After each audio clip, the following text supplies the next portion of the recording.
Boqor deegaan badan madax u ahaa ayaa lahaa eeyo duurjoog ah. Waxa uu u isticmaali jiray inuu ku ciqaabo adeegayaashiisa khaladka ka sameeya. Mid ka mid ah shaqaalihiisa ayaa siiyay fikrad khaldan, kadib boqorkii ma jeclaysan, wuxuuna amray in loo tuuro eyda si ay u cunaan.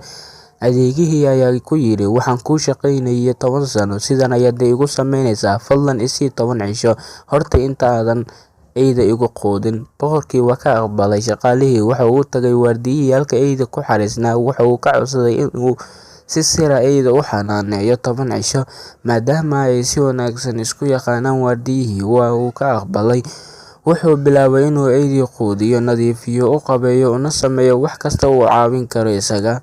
Markii ay dhammaatay 10kii cisho, boqorkii ayaa amray in loo tuuro eydii. Kolkii sidaa la sameeyay, waxay dhammaan la yaabeen inay arkeen eydii cunnaaga ahaa oo ninkii lugihiisa leeleefaya.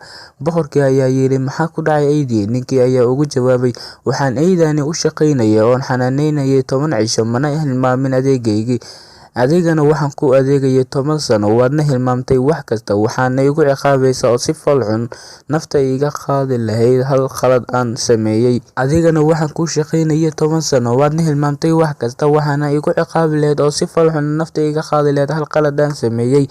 Boqorkii ayaa markii ugu horreysay garwaaqsaday dulmiga iyo xumaantiisa, wuxuuna amray in la iska fasaxo shaqaalihiisa.